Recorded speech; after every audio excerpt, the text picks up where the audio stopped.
Today we have Axel Bringéus is a deal partner at EQT Ventures, where he is an in-house international expansion expert. Axel's early career involved a stint at King.com, where he set up and ran advertising sales before joining Spotify as a director of international growth in 2011. In his role, Axel built and managed the international expansion team, taking on the responsibility for strategy and execution of Spotify's expansion into new markets across the world. Speaking today on internationalization, the Spotify way, and learnings from the Playbook, please welcome Axel Bringéus. Thanks, Trevor. Thanks a lot for having me. I had obviously hoped to be on a stage, but I guess this is pretty good as well. I'm sitting here in sunny Berlin, where I'm based together with my team of three. So yes, as Trevor said, today I'm going to talk about what I learned during my close to 7 years at Spotify, where I built and ran the expansion team. But before I talk about that, I wanted to talk a little bit about what I do now. As Trevor mentioned, I'm a deal partner at EQT Ventures, and we are one of Europe's largest venture funds. So the second fund from which we're investing now is about 660 million euros. The first one was of a similar size. It's been working very well, so why change a winning strategy? And we invest all over Europe as well as San Francisco, from seed stage to later stage growth. But the thing that sets us apart is not so much the size of our fund and the breadth of our investment mandate and scope. It is far more the people that are part of the fund. So just like myself, my approximately 25 colleagues across the world, spread out across the tech hotspots from Berlin to San Francisco, Paris, Stockholm, London. Most of us are either former founders or former operators. We want to work very closely with the companies we invest in, and we believe that if you've been on the entrepreneurial journey, on the growth journey, that's when you can also add and deliver real value to the companies and the founders you invest in. That's when you can sort of be at the same wavelength as them, when you've been through the ups and downs of founding and growing companies. So I joined EQT Ventures late 2017 and have since built out both the investment team here in Berlin. We're 3 people, and as Trevor said, I also work very closely with all of our companies, regardless of where they're based, on international expansion. And before I walk you through what we did at Spotify and what I learned there during my many years of launching across the world, I want to take you back to 2011. This is a long time ago, almost 10 years ago. And as you can see here from the graphics of what Spotify looked like, you can really feel that this is almost ancient internet history. And at this time, the App Store, so Apple's App Store, was a baby, only 3 years old. And Facebook, I mean, now obviously one of the largest companies in the world in terms of valuation, was still had fewer than 1 billion users. It was not even a public company yet, so this was before Facebook's IPO. And we at Spotify, so Spotify was around 5 years old as a company, and the app had been live for just about 3 years, so still a fairly young company. And we were live. As you probably know, Spotify is a Swedish company originally. Sweden is a pretty small place, 10 million people. So the app had been pushed live in a couple of other Nordic countries, the Netherlands, and so forth, more or less from the get-go. So we were live in like 6 countries, but those markets had sort of just been turned on. But still, in spite of being even though we were such a young company, almost from the get-go, we had set out to launch the US. Obviously, very early for a company that's had an app out for 3 years to go about launching the US. This was a big risk to the company to invest, so much capital in such a launch, to dedicate resources to a launch for such a long time. Since for Spotify, it was a pretty binary thing. It all built on obtaining licenses. If we would have not gotten those licenses, we wouldn't have been able to launch, and all of those costs would have been sunk costs. But we were able to launch the US successfully after the tech media had ridiculed us for many years for saying that we were going to enter the US, but never did. Finally, in 2012, summer 2012, we did. And I think the learning that I think you can draw from Spotify's very early and in some ways sort of premature US launch is not that you should go and launch the US, because the reason for Spotify launching the US was not purely about just sort of revenue growth and user growth. We fairly early on identified that was a key market for us for strategic reasons. Since the music business and the streaming business, as it is, the US is a key market. We realized that the economics of the streaming business were such that without having both the scale of the US market, but also without having the leverage of talking to the labels in their home market, that's where all the big music labels sit in the US, we would never be successful. We concluded that you can never really build a European music streaming company, or such a company would never be able to survive. You need the scale of the US and the both on the sort of growth and revenue side, but also sort of to get the leverage to get the royalty costs and margins under control. So it was sort of a do or die situation. Yes, it was a bit daresy to launch the US so early, but then again, if we wouldn't have done that, our view was that we would have sort of died anyways, and that if we hadn't done it, either a US company would have copied the model, gone directly to the labels, and sort of gotten the best deals, or that some other European company, because at those days there was an abundance of streaming companies that they would have done that. So in our view, sort of there was no other way than to take the bull by the horns and launch the US prematurely.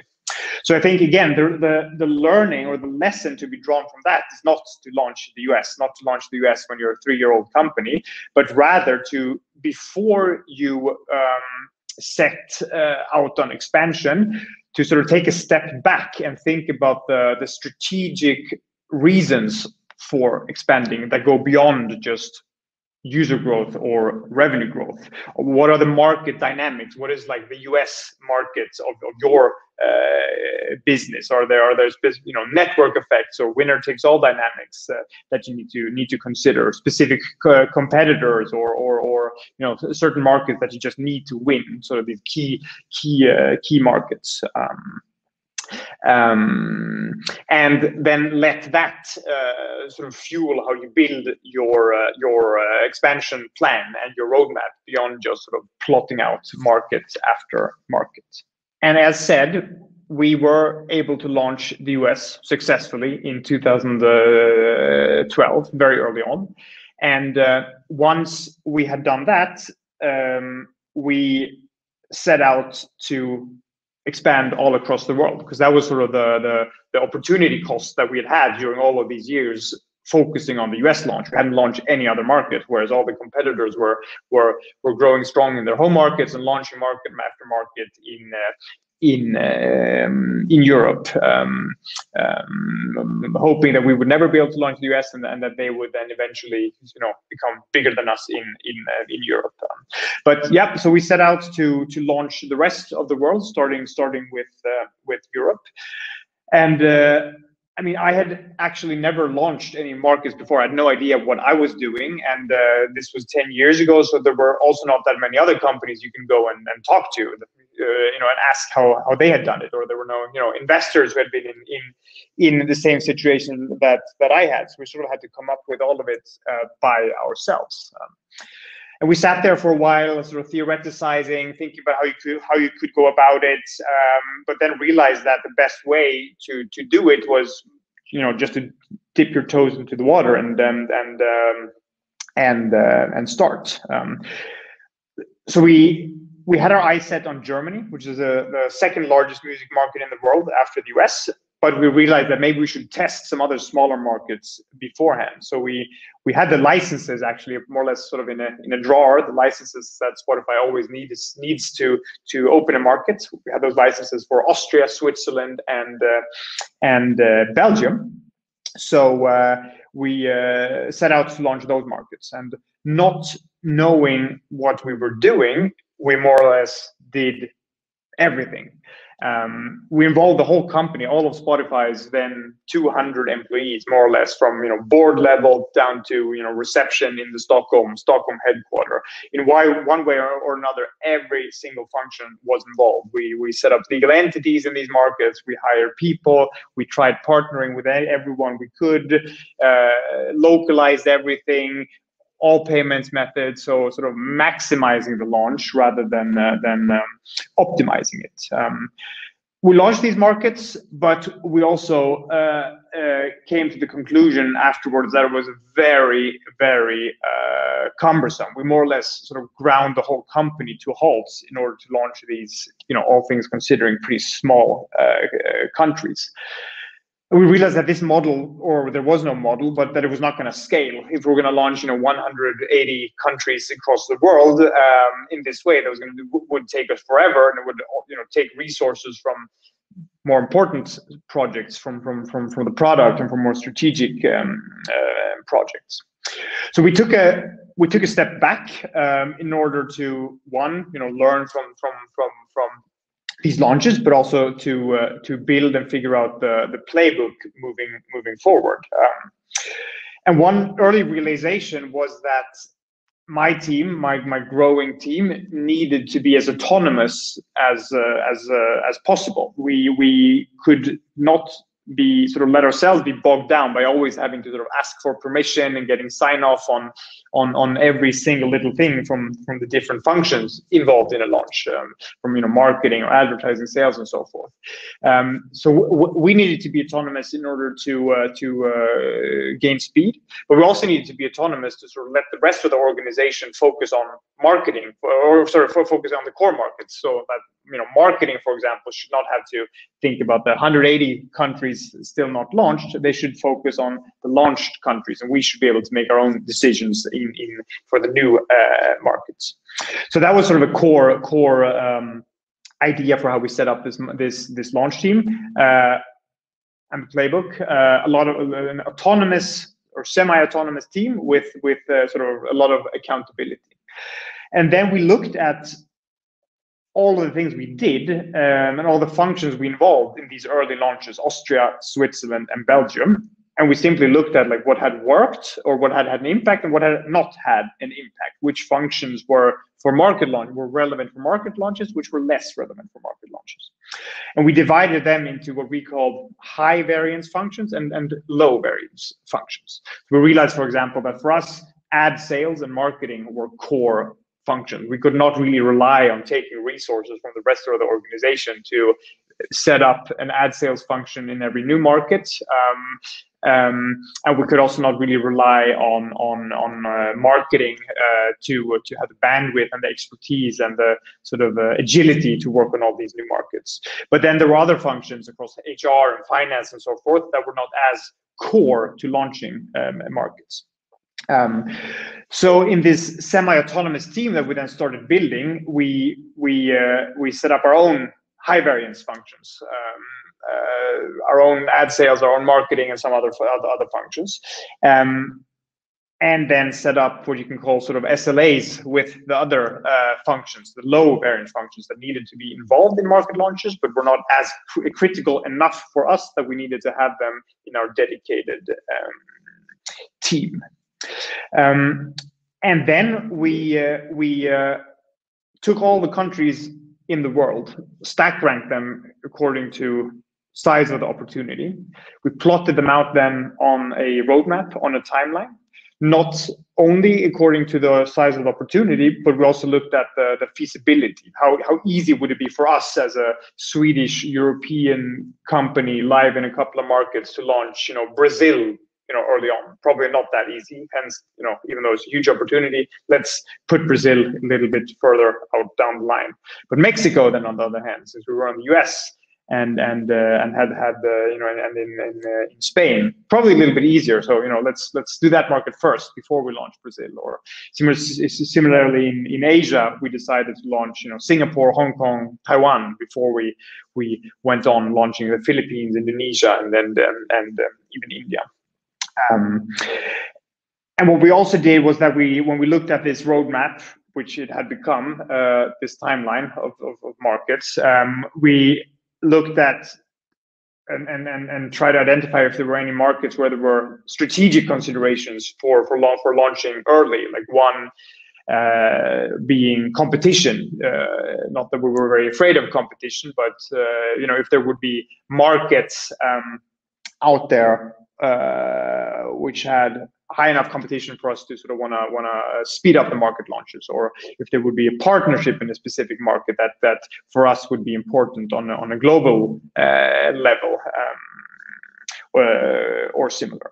So we had our roadmap with all of these markets. They moved back and forth, and this was sort of a living document, but it was anchored from board level down to the reception in Stockholm. Everyone knew about this roadmap, and we had gone from function to function, asking them, can you sign up to this roadmap? Do you in finance or in HR or in legal, do you have the resources to commit to this roadmap? And then we had our own team consisting of these specialists, high variance functions, as I call them, and the most important part of the team, the launchers, as we call them. And these guys and girls were more or less project managers, generalists who jumped from country to country, who had responsibility for specific markets on the roadmap, jumped from country to country, worked together with myself, and the high variance functions and the low variance functions to launch markets, and to see that we ticked off markets across off of this roadmap. And then this semi-autonomous setup started to work really well. We were able to launch markets at a very high velocity and high speed. And we didn't need to bother, the rest of the organization. They could focus on sort of more strategic core projects, or they could focus on the existing markets. And when we got this machinery up and running, we were able to launch about 1.5 new markets a month. So during 2013 and 2014, that's when we launched the bulk of all of the 60 markets that me and the team launched. So I think for the learning or the conclusion to draw from this is to take the time to figure out the launch model or the operating model for launching, and for sort of why you need a specific model. And in our case, speed was of essence. It was really important for us to launch markets fast. Hence, we needed to build this semi-autonomous team. Speed might not be as important to another company. Hence, you might need to optimize for something else when you build the team. But also because market launches are almost per definition new. You're dipping your toes into sort of unknown waters. So you need to have an iterative approach. You can't build a theoretical plan from scratch. You need to sort of learn empirically, learn by doing. But you need to also make sure that it always feeds back into a plan or a playbook, and that playbook keeps on keeps on getting better and better for every launch. So to summarize, take a step back, think about what you're optimizing for, build a launch playbook, both in terms of how you launch and in terms of how you organize for a launch. That might just be having one person, but still you need to think about it. And have an iterative learning approach when you do it, because per definition, you will not know what you're doing before you set out and do it. And as said, we, after a couple of years of experimenting, were able to launch markets at a really high pace. And all of a sudden, Spotify was in 60 markets, and we always used to call the markets that me and the team launched new markets. But all of a sudden, we had more new markets than legacy markets, and no one had really put any thought in how to operate these markets, or whether we should change the operating model as we grew. My semi-autonomous team was only responsible for churning out these markets and then sort of handing them back to the rest of the organization, or just like adding another piece in the big puzzle. But there was this growing sort of realization and concern that maybe we needed to operate the company in a different way when we were in 60 markets compared to when we all across the world, compared to when we were just in a few sort of select European markets. And the problem that started arising was that we were neither sort of nimble enough locally to be able to sort of react on the many sort of local nuances in markets in order to grow, nor were we nimble enough to sort of have central initiatives to be able to sort of get them down fast into the markets. And the company was run in a very centralized manner, function by function, and in a given country there wasn't even sort of full P&L accountability.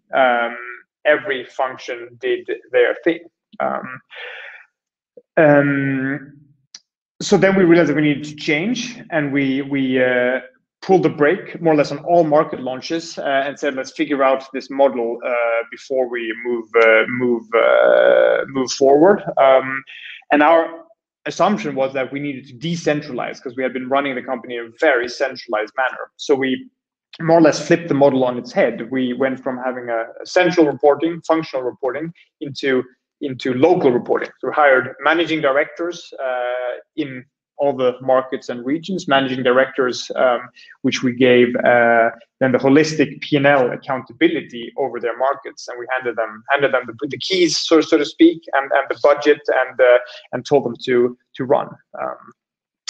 And I think the learning that we drew was that we did that far too late, because at that time we were a 4,000 people company, more or less, and try to tell the CMO of a 4,000 people company that his or her budget is going to be split out across managing directors in different regions.